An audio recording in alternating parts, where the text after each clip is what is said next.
teman-teman semua, perkenalkan nama saya Bella Sofia Yokiman dari kelas A1 jurusan Ilmu Keperawatan Universitas Pembangunan Indonesia. Nah, teman-teman, di kesempatan kali ini saya akan membawakan satu materi guna untuk memenuhi syarat ujian tengah semester. Nah, materi yang akan saya bawakan pada saat ini berjudul Peran Perawat Profesional. Yang pertama, peran dan fungsi perawat. Saat ini dunia keperawatan semakin berkembang. Hampir 2 dekade profesi ini menyerukan perubahan paradigma. Perawat yang semula tugasnya hanyalah semata-mata menjalankan perintah dokter, kini berupaya meningkatkan perannya sebagai mitra kerja dokter seperti yang sudah dilakukan di negara-negara maju. Perawat dianggap sebagai salah satu profesi kesehatan yang harus dilibatkan dalam pencapaian tujuan pembangunan kesehatan baik di dunia maupun di Indonesia. Nah, yang pertama, peran perawat profesional. Peran adalah seperangkat tingkah laku yang diharapkan oleh orang lain terhadap seseorang sesuai kedudukannya dalam suatu sistem. Peran dipengaruhi oleh keadaan sosial baik dari dalam maupun dari luar dan bersifat stabil. Peran adalah bentuk dari perilaku yang diharapkan dari seseorang pada situasi sosial tertentu. Lalu apa sih peran perawat profesional? Yang pertama, peran perawat profesional yaitu pemberi asuhan keperawatan. Sebagai pemberi asuhan keperawatan, perawat membantu klien mendapatkan kembali kesehatannya melalui proses penyembuhan. Perawat memfokuskan asuhan pada kebutuhan kesehatan klien secara holistik, meliputi upaya untuk mengembalikan kesehatan emosi, spiritual, dan sosial. Yang kedua adalah pembuat keputusan klinis. Pembuatan keputusan klinis adalah inti pada praktik keperawatan. Untuk memberikan perawatan yang efektif, perawat menggunakan keahliannya berpikir kritis melalui proses keperawatan. Sebelum mengambil tindakan keperawatan, baik dalam pengkajian kondisi klien, pemberian perawatan, dan pengevaluasi hasil, perawat menyusun rencana tindakan dengan menetapkan pendekatan terbaik pada klien. Yang ketiga ada pelindung dan advokat klien. Sebagai pelindung, perawat membantu mempertahankan lingkungan yang aman bagi klien dan mengambil tindakan untuk mencegah terjadinya kecelakaan serta melindungi klien dari kemungkinan efek yang tidak diinginkan dari suatu tindakan diagnostik atau pengobatan. Yang keempat adalah manajer kasus.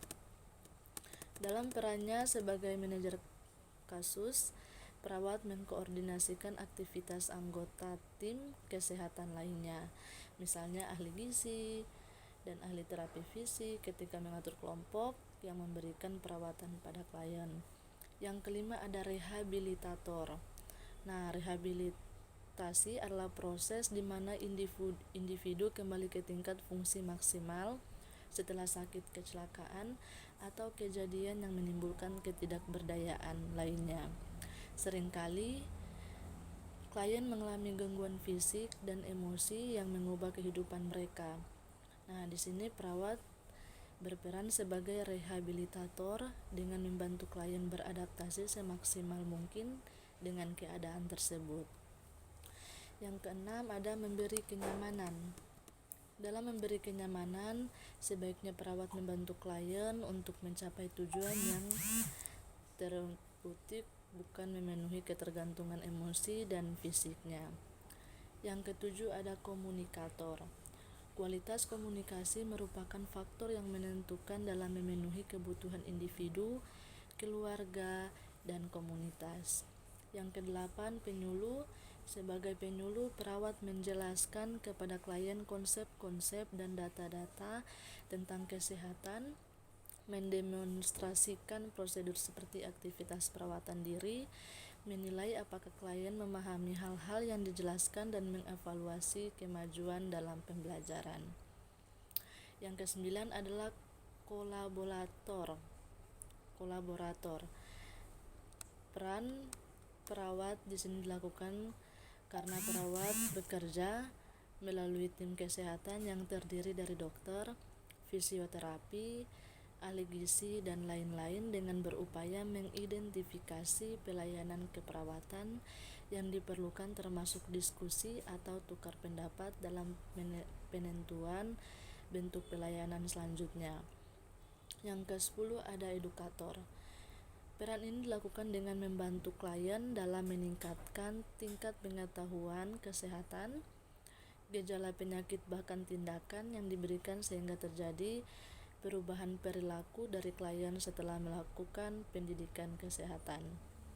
Yang ke-11 ada konsultan.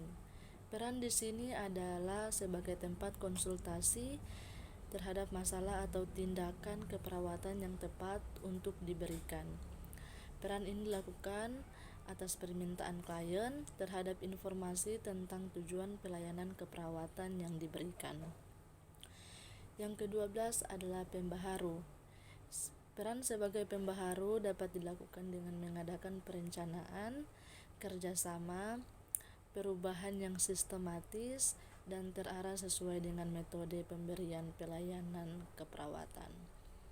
Nah, lalu fungsi perawat adalah definisi fungsi itu sendiri adalah suatu pekerjaan yang dilakukan sesuai dengan perannya. Fungsi dapat berubah disesuaikan dengan keadaan yang ada. Dalam menjalankan perannya, perawat akan melaksanakan berbagai fungsi diantaranya. Yang pertama ada fungsi independen, yang kedua ada fungsi dependen, dan yang terakhir ada fungsi interdependen. Itulah materi yang dapat saya bagikan pada saat ini. Saya harap teman-teman dapat memahami dan dapat bermanfaat. Nah, selanjutnya bagi teman-teman yang ingin melanjutkan bangku pendidikan di sekolah tinggi, saya merekomendasikan salah satu kampus swasta terbaik di Manado, yaitu UNPI atau Universitas Pembangunan Indonesia. Nah, teman-teman, di UNPI sudah terakreditasi B atau baik. UNPI mempunyai 8 prodi, ada ilmu keperawatan dan nurse, ada ilmu hukum, teknik elektro, teknik sipil, ilmu hukum, agribisnis, dan juga sastra Inggris. Jadi untuk teman-teman yang ingin melanjutkan studi, saya sangat merekomendasikan UNPI, khususnya prodi ilmu keperawatan, karena UNPI sudah terakreditasi dengan baik dan sangat layak untuk menjadi tempat menimba ilmu. Untuk teman-teman semua yang sudah menonton video ini, jangan lupa like, comment, share, and subscribe. Terima kasih.